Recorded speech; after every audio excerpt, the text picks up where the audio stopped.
Exceptionally desperate times call for exceptionally desperate measures. Hi, my name is Howard Breen. I'm a 68-year-old grandfather about to begin an open-ended hunger strike opposing the BC government that by liquidating our forest carbon sinks is ultimately undertaking the destruction of our children and grandchildren's future. I join arm in arm with my Save Old Growth colleagues in an indefinite hunger strike, an evidence-based group intervention against those who think they were elected to somehow justify the unjustifiable. The fact that we have to resort to starving ourselves in order to be heard by our government breaks my heart. But at this point, we have no other option.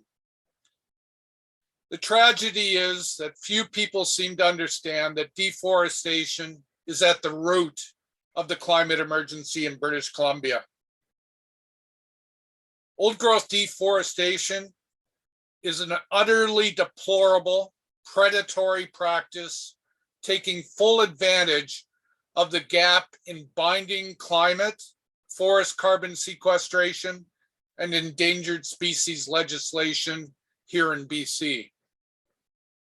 It is truly scandalous and a betrayal by a government that has repeatedly pledged to do otherwise.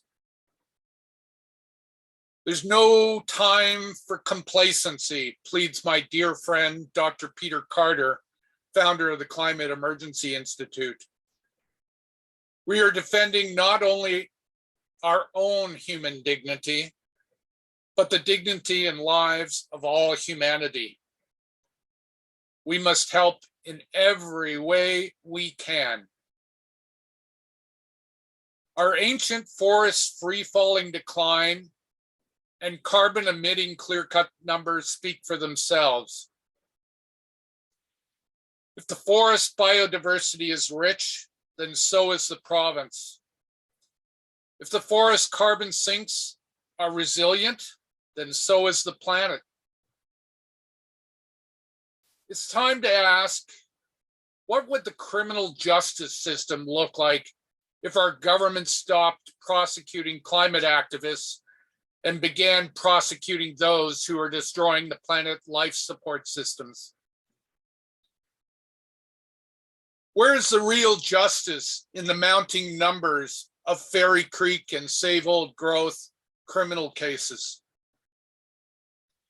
If we don't commit to a long-term binding climate emergency plan that protects our forest carbon sinks, then unfortunately, this will be our conversation. Sadly, a world-ending one. Things that matter most must never be at the mercy of things that matter least. The Horgan government has continually dismissed the many Indigenous and settler land defender cries for urgent action, and we cannot continue to be silenced, knowing that our tax dollars are contributing to the senseless destruction of life on Earth. Probably not unlike you, I'm deeply afraid for the future, and our pleas have thus far been ignored. We hope our hunger for change helps foster a shift in political action that leads to an end of corporate old growth logging demand and destruction. We will be putting our health on the line and staging daily protests outside the legislature, MLA offices, the Ministry of Forests and Environment in the BC capital as part of our Save Old Growth campaign until our legitimate demands are met. We hope the Minister of Forests will meet with us to discuss what we are doing and what more she could urgently do.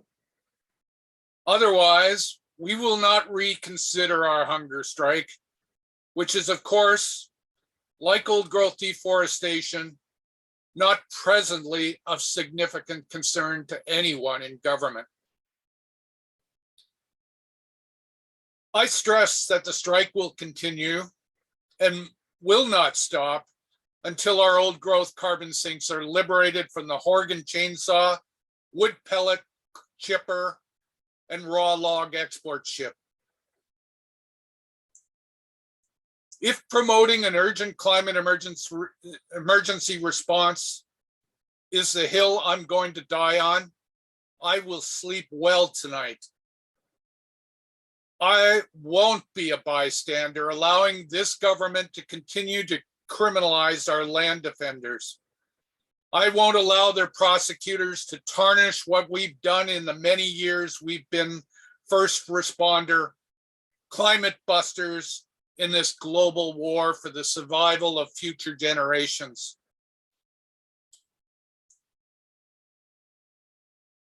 We would rather fail in a cause that would ultimately succeed than succeed in a cause that would ultimately fail. When we haven't eaten anything solid in weeks and our vision is blurred, our heart rates are elevated, our blood glucose levels becoming potentially deadly, and we can't barely sit up, much less stand, we will desperately need you to help amplify our strike. People need to see the climate emergency in the light that stands up to the truth. Truth is like the sun. You cannot shut it out, and it ain't gonna go away. As Shakespeare writes in The Tempest, what's past is prologue. It is important to remember that our deforestation history sets the tone for the present, and what we do now shapes our and your children's future fate. Perhaps the greatest reason for this strike going forward lies in the difference of underlying motives between the government and land defenders, which is also one of the fundamental causes of climate inaction.